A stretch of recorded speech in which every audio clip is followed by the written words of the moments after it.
अस्सलाम वालेकुम रहमतुल्लाहि व बरकातुहू। इकरा यास्मीन मलिक आपसे मुखातिब है। पाकिस्तान डिबेटिंग सोसाइटी की मरकजी सदर की हैसियत से पाकिस्तान भर में यूथ की वेलफेयर के हवाले से काम कर रही हूँ। आज इस वीडियो के बनाने का मकसद चंद अहम हकाइक आपके सामने लाना है।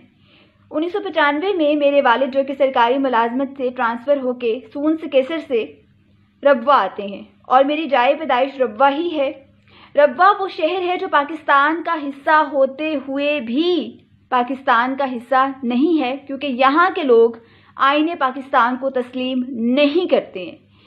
अहले रब्वा यानी कादियानी वो लोग हैं जो कि नबी पाक सल्लल्लाहु अलैहि वसल्लम को आखिरी नबी नहीं मानते, बल्कि गुलाम अहमद कादियानी को आखिरी नबी मानते हैं। और ये वो शख्स है जो कि अंग्रेज़ों का एक ब्रांड है, जो कि एक दज्जाली फितना है, जिसको सोचे समझे मंसूबे के तहत मुसलमानों के दरमियान लाया गया। और इसका मकसद सिर्फ ये था कि मुसलमानों से खौफजदा थे अंग्रेज़, और वो चाहते थे किसी तरीके से उनके जहनों से जहाद का कंसेप्ट जो है वो ख़त्म कर दिया जाए। और इस मकसद के लिए गुलाम अहमद कादियानी को इस्तेमाल किया। और आज कादियानी उसी चीज़ को संभाले हुए हैं, उसी प्रोपेगेंडा के तहत जो है ये जो इनका एक नारा है love for all hate for non, ये दरअसल जहाद के कंसेप्ट को ख़त्म करने के लिए एक बज़ाहिर इन्होंने लिबादा ओढ़ा हुआ है लव फॉर ऑल का। और ये कितना लव फॉर ऑल है ये भी मैं आपको इंशाल्लाह अभी बताने वाली हूँ।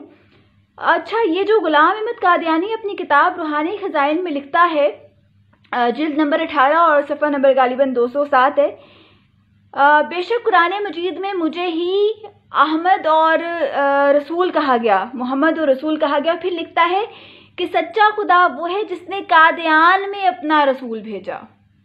सुनिए, यहाँ ये साबित होता है कि कादियानी जो खुद को अहमदी मुस्लिम लिखते हैं हर जगह और मुसलमान कहलवाने की ज़िद पे अड़े हुए, वो किसी तौर भी मुसलमान कहलाने के तो क्या गैर मुस्लिम कहलाने के भी हकदार नहीं है, क्योंकि वो तो मुर्तदीन है।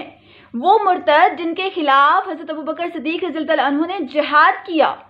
और ये पाकिस्तान के कितने खैर ख्वाह हैं इसका अंदाज़ा इस चीज़ से लगाइए, क्योंकि मेरी सारी स्कूलिंग वहाँ की है, मैंने वहीं से ग्रेजुएट किया। और ये जो इस वक्त आप डिग्री देख रहे हैं मेरे हाथ में, ये इन्हीं के जो एक इदारा है नुसरत जहाँ गर्ल्स पोस्ट ग्रेजुएट कॉलेज रब्बा, वहाँ से मैंने ग्रेजुएट किया। तो हमें मॉर्निंग असेंबली में पाक सरज़मीन शाद बात ये नहीं पढ़ाया जाता था, लब पे आती है दुआ बन के तमन्ना, ये नहीं, बल्कि ये एक ऐसी पॉलिसी पे काम कर रहे हैं और अपने बच्चों की जहन साजी कर रहे हैं जो आने वाले 10 से 15 साल में इंतहाई इस मुल्क के लिए ख़तरनाक साबित हो सकती है। सुनिए, जो इनका नज़रिया है, जो ये अपने बच्चों को असेंबली में जो रोज़ रटवाते हैं, उनके जहनों में बिठाते हैं, कभी ये भूल न जाना ये बेज़रर से लोग जो हक़ की राह में गर्दन कटा भी सकते हैं। इमाम वक्त के अबरू के एक इशारे पर, इमाम वक्त से मुराद वो मसरूर अहमद है जो कि अभी इनका रिसेंट खलीफा है। इमाम वक्त के अबरू के एक इशारे पर तुम्हारे ज़ौम के पुर्जे उड़ा भी सकते हैं। ये लव फॉर ऑल का प्रचार करने वालों का असल चेहरा है। कभी ये भूल ना जाना ये पुरअमन से लोग वक्त आने पे असलहा उठा भी सकते हैं। सदर उम्मी के दफ्तर पे जब रेड हुआ तो असलहा बरामद हुआ, ये हकीकत पर मबनी चीज़ें हैं। इमाम वक्त के चेहरे पे जो मलाल आए तुम्हारी 7 नस्लें मिटा भी सकते हैं। ये कादियानी धमका रहे हैं, धमकी दे रहे हैं मुसलमानों को, उम्मत मोहम्मदी को। और समझ से बालातर है कि हर चौथे रोज़ जो है, हर चौथे महीने किसी न किसी को हमदर्दी का बुखार चढ़ जाता है। कभी कादियानी को ओहदा देने की बात होती है, कभी ख़त्म नबूवत की मोहर को छेड़ दिया जाता है, उसमें तरमीम की जाती है, कानून में उसकी बात होती है। कभी जो है वो इनको अक़लियत के हकूक़ देने की बात होती है। कौन से हकूक़? ये आईने पाकिस्तान को नहीं मानते तो इनको अक़लियत के हकूक़ दिए कैसे जा सकते हैं? ईसाई अगर वो हकूक़ ले रहे हैं तो वो मानते हैं 1973 के आइन को तस्लीम करते हैं, यहूदी मानते हैं, हिंदू मानते हैं, कादियानी नहीं मानते हैं। आप ये देखें, पाकिस्तान में ऐसा कौन सा शहर है जहाँ पे मीडिया की रसाई नहीं है? ईवानों से लेके प्राइम मिनिस्टर हाउस तक मीडिया पहुंच जाता है, लेकिन रब्वा में मीडिया को, पाकिस्तानी मीडिया को कवरेज करने की इजाज़त नहीं है। आप वहां जाके कवरेज नहीं कर सकते, आप उनके दफातर को विजिट नहीं कर सकते। और क्योंकि वहाँ उन दफातर में आए रोज़ दिन रात जो है वो मुल्क के खिलाफ साजिशें हो रही होती हैं, तो कैसे वो विजिट करने दे सकते हैं आपको? انہوں نے جگہ ریلیز پہ لی تھی 100 سال کے لیے گورنمنٹ سے، اور آج تک اس کا ٹیکس پے نہیں کیا۔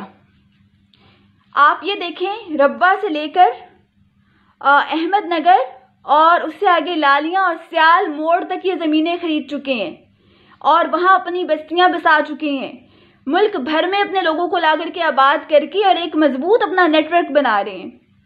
آج اگر ہم نے اس قادیانیت پر ایک واضح حکمت عملی نہیں اپنائی، یاد رکھیے گا جو نبی پاک صلی اللہ علیہ وآلہ وسلم کے لیے اپنے دل میں بغض رکھتے ہیں نا، وہ کبھی آپ کے دوست نہیں ہو سکتے، وہ کبھی آپ کے ساتھ جو ہے وہ ایک محبت اور خلوص کے ساتھ پیش نہیں آ سکتے۔ میری آپ سب سے یہ گزارش ہوگی کہ قادیانیت کے اوپر ایک واضح موقف اپنائیں اور اس میں ذرا بھی لچک جو ہے وہ کسی صورت نہیں ہونی چاہیے۔ روز محشر جو ہے اللہ تعالیٰ سوال کرے گا، اور اس سوال سے بچانے والی ذات نبی پاک صلی اللہ علیہ وآلہ وسلم کی ہے، جن کی زبان پہ صرف یا ربی امتی امتی ہوگا۔ اور اگر اس دن نبی پاک صلی اللہ علیہ وآلہ وسلم نے کوئی سوال پوچھ لیا تو پھر ہم کہیں کے نہیں رہیں گے۔ خدا را اس چیز کو سمجھیں، اس چیز کو سمجھے، وگرنہ مکمل سلسلہ ہوگا تباہی کا تو دیکھیں گے۔ پس پردہ چھپے تھے کیا حقائق پیش منظر کے۔